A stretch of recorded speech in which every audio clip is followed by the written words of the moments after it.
I think if I hear you call me Becky one more time, six-pack, I'm gonna pop your tops. All six of them. Who are you?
A lone gunman. A sellout crowd. More than 91,000 people jammed into the stadium. And a nightmare of fear and panic begins. We spotted a guy with a gun above the scoreboard. What the hell's he doing just sitting up there?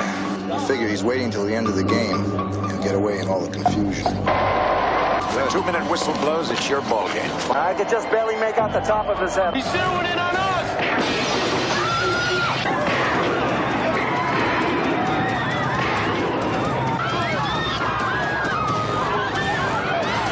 Charlton Heston, John Cassavetes, Martin Balsam, Beau Bridges, Marilyn Hassett, David Janssen, Jack Klugman, Walter Pidgeon, and Gena Rowlands. 2-minute warning on video cassette. Hey, this is Matt once again. Welcome back to another review. This is a Patreon review for Chris Rogers, and it is for 2-minute warning from 1976. Now, thank you once again to everyone out there who has sent in requests.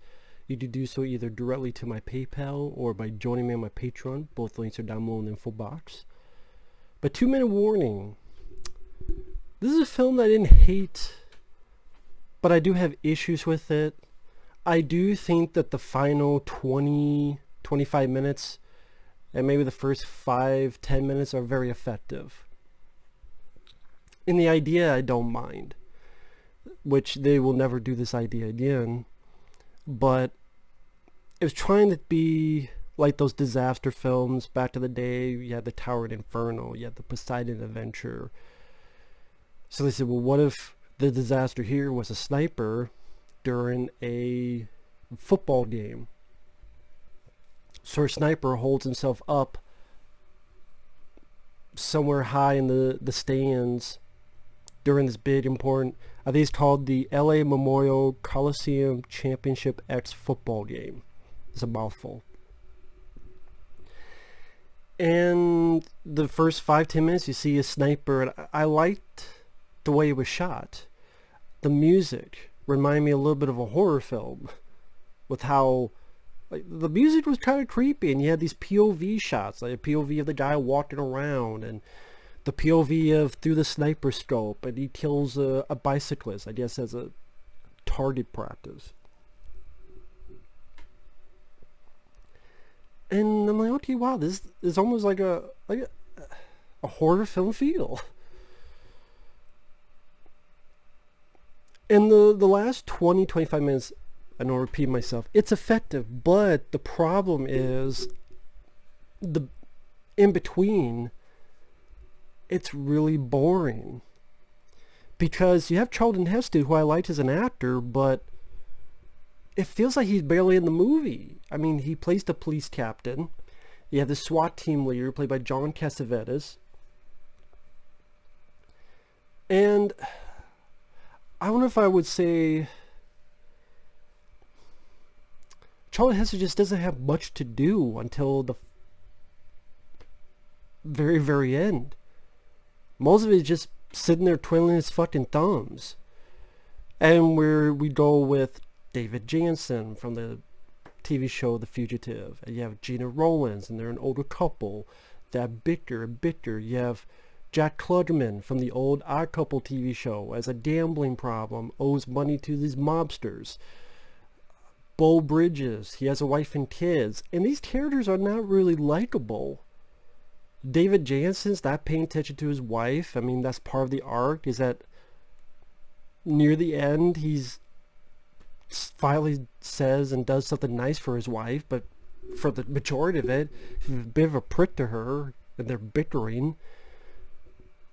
Jack Klugman's character, he's got this gambling problem, and he's talking shit to the football players just because he wants specific team to win. Mitchell Ryan, people may remember him as, well, one of the main bad guys in Lethal Weapon. Not Gary Busey, but the other guy. The guy that Danny Glover kills. No way. What the hell did Danny Glover say? No way you win. No way. He shoots the other guy.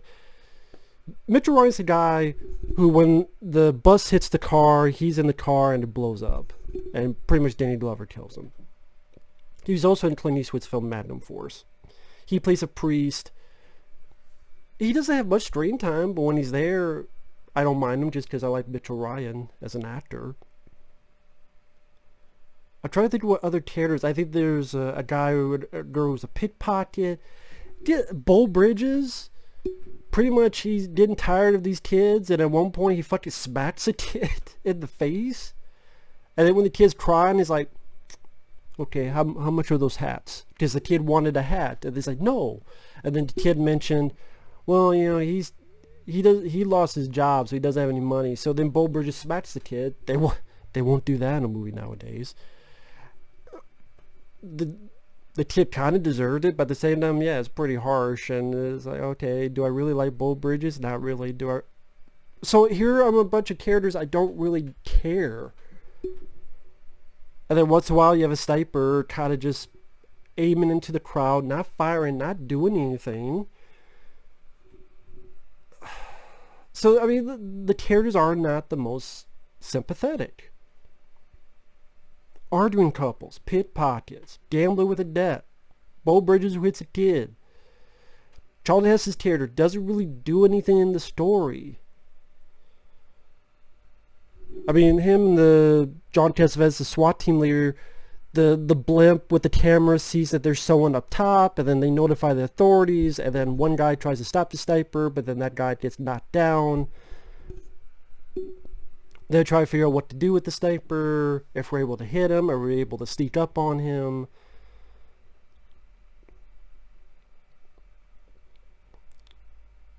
It's when you get to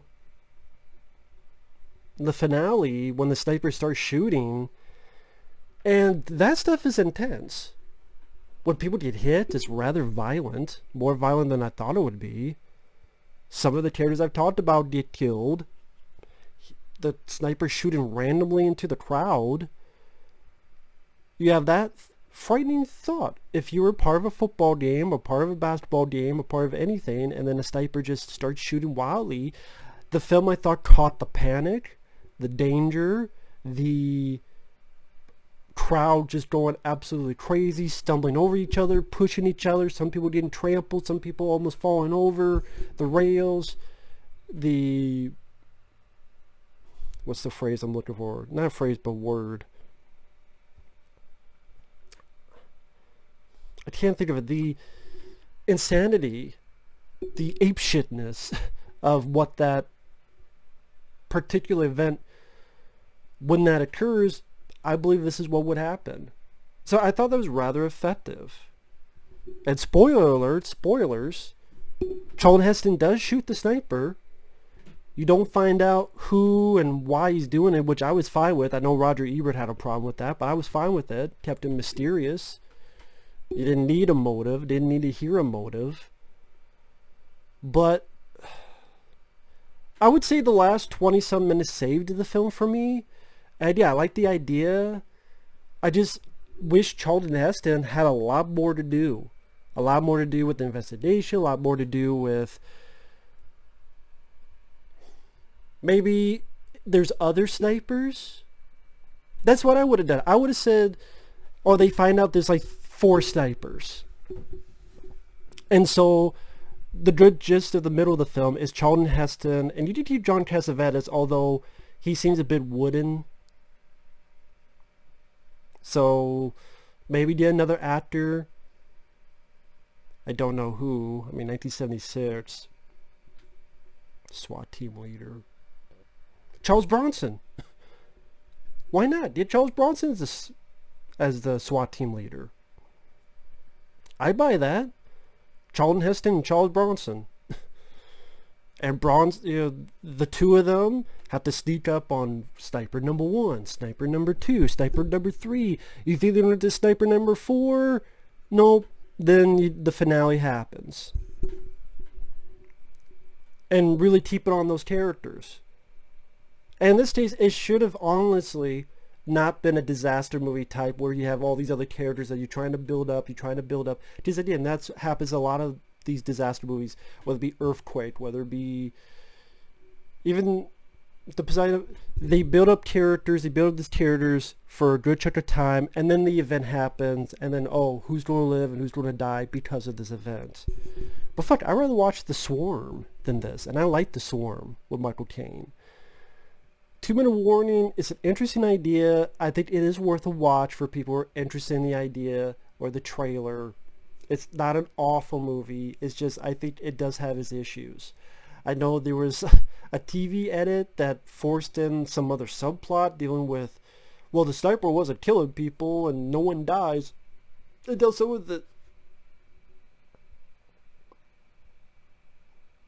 Get people to notice him so that this other thing can happen, this art theft. Apparently the TV edit is a very strange edit, because they didn't want the violence on TV. It's a pretty violent sniper shooting, so how do we rework it? Apparently, Shout Factory or Tino Lorber, someone came out with the Blu-ray of this. I guess it has the TV edit on there. But yeah, the 2-Minute Warning. I'd be curious what people like my friend Michael CP, who's really into football and other stuff, how they would feel about this. I just wish the middle section either had more sympathetic characters, if we have to delve into their stories during this football game, or if it just concentrated on Charlton Heston and maybe John Cassavetes, if he got a bit more pep in his step, or if you had another actor that if it's not pep or it's not energy, maybe at least their presence is more definitive. Hell, get Richard Pryor as the SWAT team leader. That'd be interesting.